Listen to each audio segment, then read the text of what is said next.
अल्लाहुम्मा सल्लि अला सय्यिदिना व मौलाना मुहम्मदिन।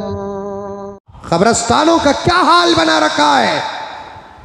मैं आज ही इस तस्वीर को देखा, मुस्तनद तस्वीर, मैंने तहकीक भी कर ली। अल्हम्दुलिल्लाह, कितना प्यारा कब्रिस्तान है माशाअल्लाह। लेकिन मैं तो हमेशा कब्रिस्तान को जाता आता रहता हूँ। अल्हम्दुलिल्लाह सुम्मा अल्हम्दुलिल्लाह।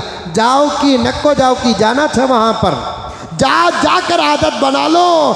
जब हकीकत में जाने का वक्त आएगा वहशत खत्म हो जाएगी, डर खत्म हो जाएगा। मुझे जब मौका मिलता है मैं अल्हम्दुलिल्लाह कब्रिस्तान जाता हूँ, मैं देर तक रहता हूँ, मैं ईसाले सवाब करता हूँ, मैं और जगहों पर भी कब्रिस्तान को जाता हूँ। ये मेरा अपना अमल बताकर शान हासिल करना नहीं है, बल्कि अमल बताने से भी सामने वाले के अंदर अमल का शौक पैदा होता है। कल मैं कृष्णगिरी से वापस आ रहा था, ज़रूरत पेश आई तो मैं एक जगह पर रुका, मस्जिद की तलाश थी और मस्जिद भी मिल गई अल्हम्दुलिल्लाह। असर का वक्त भी था, मैं ज़रूरत के लिए गया तो कब्रिस्तान नज़र आया। मैं बहुत देर तक खड़ कर उनके लिए ईसाले सवाब करके आया। और ये ईसाले सवाब ये कर्ज होता है, कर्ज। हदीस पाक में आता है जिंदे अगर मरहूमीन के लिए ईसाले सवाब करते हैं, मरहूमीन जिंदों के लिए दुआ करते हैं और हशर के मैदान में सिफारिश भी करते हैं। हशर के मैदान में सिफारिश करते हैं। हशर के मैदान में सिफारिश करने वालों की फहरिस्त में वो जमात का नाम भी आता है। जब दुनिया में जिंदे रहकर मरहूमीन की सिफारिश करते, अल्लाह ताला उनकी पहले ही से मग़फ़िरत कर दिया, ये हमारी दुआ से मग़फ़िरत करता है। हशर के मैदान में उनको सिफारिश का जब हक मिलेगा, इजाज़त मिलेगी, अल्लाह के दरबार में कहेंगे कि ऐ अल्लाह मेरे इस दोस्त को तो माफ़ कर दे, इसलिए कि इससे पहले दुनिया में मैं मरा था, ये मेरे लिए दुआ करता था, अब मैं इसके लिए सिफारिश कर रहा हूँ। अल्लाह ताला बहाना देख कर अपने बंदों को माफ़ करते हैं, उस बंदे की सिफारिश कबूल करके उसकी अल्लाह मग़फ़िरत का फैसला करते हैं। कहता रहता हूँ, देखता हूँ कब्रिस्तानों का हाल। अल्लाह अकबर कबीरा। ये लंबी लंबी घास,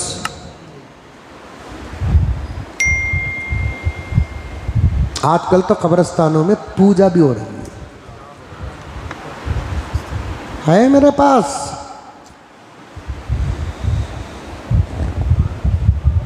उतारे हो रहे, उतारे। कहाँ जाते हैं कब्रिस्तान वाले? जिम्मेदार कहाँ हैं? आमिलों के अड्डे बन चुके हैं कब्रिस्तान। अरे अड्डा बोल डाला, परवाह नहीं क्या?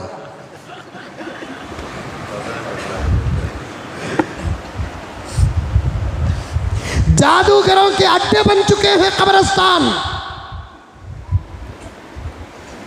जिंदों की तरबियत के लिए बनाए जाने वाले नींबू का कब्रिस्तान बन चुका है। नींबुआ गाड़ रही, मौसमियाँ गाड़ रही, इतने बड़े बड़े कद्दुआ गाड़ रही, तरबूजा गाड़ रही। मेरे और आपके लिए नबी कब्र पुरानी खबर है, वहाँ जाने के बाद का आलम ही सब अलग है।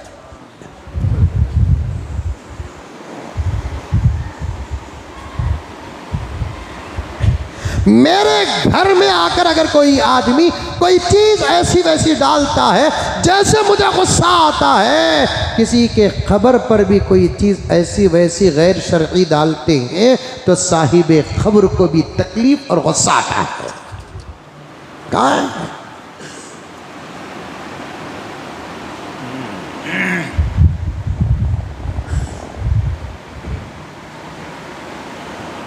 और क्या कहूँ, वो कौन सा अमल है, वो कौन सी बंदिश है? अगर है तो क्या इस्लाम में इसकी इजाज़त है पुराने खबर के पुराने हड्डियाँ उठा लेकर आओ जी बोलकर आमिला बोल रही, नौजवाना जाकर बाकायदा खबरां खोद कर हड्डियाँ उतारी। वो फोटो अभी मेरे पास मौजूद है।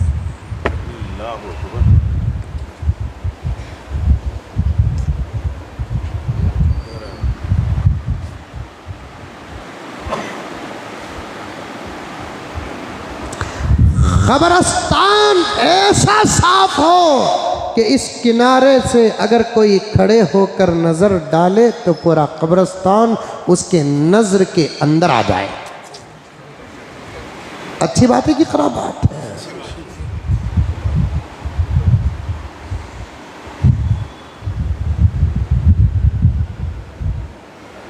और मैं आपसे भी कहता हूं कि आपके बड़ों में से जिनका इंतकाल हो गया है उनके कब्रों को जाओ, जाकर जियारत करके आओ। इससे जियारत का फ़ायदा भी होगा, सवाब भी होगा, ईसाले सवाब भी होगा, और साथ ही साथ तुम्हारे अपने बड़ों की कब्रों की हालत भी मालूम होगी। मैं 1 महीने से बराबर मुसलसल जा रहा हूँ कब्रिस्तान। मेरे अब्बा और अम्मी के कब्र के ज़रा दूर में 2-3 कब्रें बारिश की वजह से जो दबी हुई हैं वो उसी हालत में दबी हुई हैं। मैं यही सोचता हूँ अल्लाह 1-1, 2-2 महीने हो गए इन खबर वालों के कोई आकर जियारत तक नहीं करते और उसकी बराबर करने की फिक्र तक नहीं करते। अल्लाह अपने बड़ों से इतनी दूरियाँ।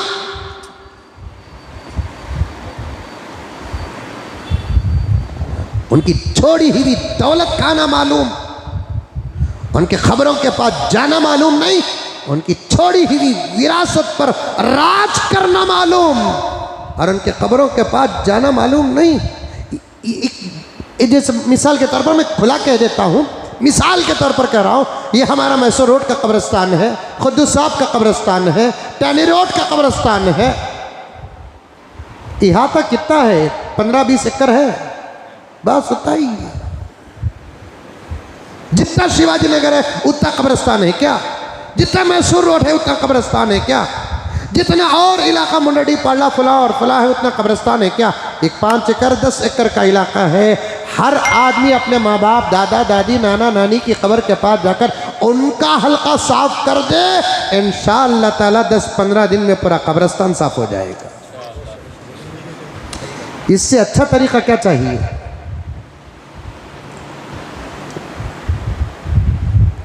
मैं गया मेरे अब्बा अम्मी के खबर के पास, वहां क्या है? बेकार की चीज पड़ी हुई है, मैं साफ कर दूं।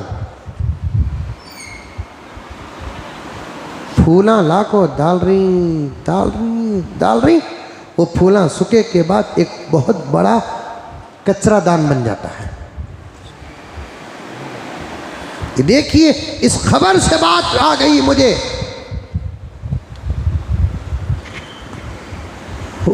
बचपन में हम लोग एक दूसरे को छेड़ते हुए एक जुमला बोलते थे, तुम बीड़ी। याद आ रहा है अकरम? इतने बीड़िया, आधी बीड़ी पी को आधी पीड़ी फेंके हुए, ये ढिगार मिलेगा आपको।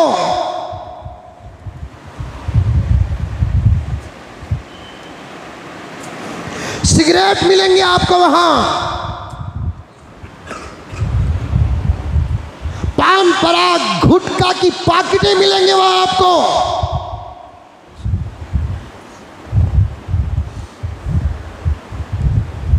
और बोलूं तो क्या समझे आप, हकीकत है कि शराब की बोतलें मिलेंगे वहां आपको।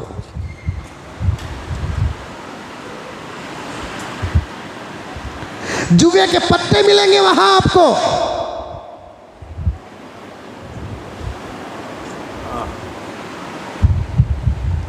गांजे की डिब्बियां मिलेंगी।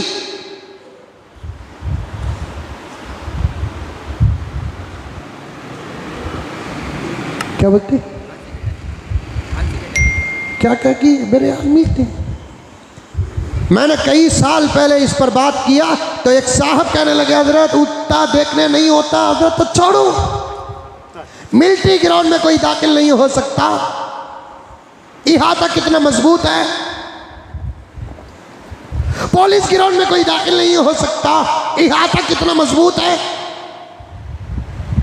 पार्किंग्स हो रहे हैं,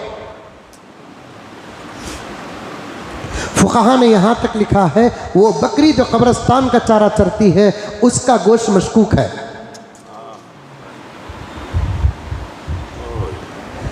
एक जमाने में पूछते थे कसाब को कि बकरी कहाँ चरा करती है। आज लारियों का पार्किंग बन चुका है, ऑटो का पार्किंग बन चुका है, टू व्हीलर का पार्किंग बन चुका है। दो चार नौजवानों के दरमियान बिजनेस और डीलिंग होती है तो कब्रिस्तानों में खड़ कर डीलिंग चलती है। अब ऐसे एक आदमी इधर से, उसका घर इस दीवार के पास है, तो एक आदमी को अगर वहां जाना है, इधर से जाकर उधर आना है, तो फिर वो आदमी क्या करता है कि कब्रिस्तान के अंदर से घुसकर वहां जाता है। आने जाने का रास्ता बना चुके हैं कब्रिस्तानों को।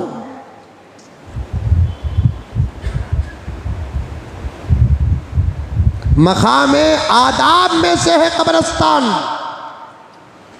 बात करने पर पाबंदी है, मजाक करने पर पाबंदी है, हंसने पर पाबंदी है, बेकार बैठने पर पाबंदी है, सलाम करने का हुक्म है, ईसाले सवाब करने का हुक्म है, दुआ करने का हुक्म है। मकामे इबरत है कब्रिस्तान, नसीहत हासिल करने की जगह है। हजरत सहाबा कब्रिस्तानों के पास जाते, गुजरते, अंदर जाना तो दूर की बात, बाहर से अगर गुजरते, अल्लाह अकबर कबीरा, रब्बे काबा की कसम, इतना रोते, इतना रोते, इतना रोते, दाढ़ियां उनकी तर हो जाती। अब दाढ़ियां नहीं तो कम से कम थूड़ियां तर हो जाए, इतना तो रो। मकाम खौफ है कब्रिस्तान। जिनके सीनों में कुरान है वो भी डरते हैं वहां जाकर, जिनके सीनों में अहादीस है वो भी डरते हैं वहां जाकर, जो मुसल्ले और मेहराबों में खड़ते हैं वो भी डरते हैं वहां जाकर।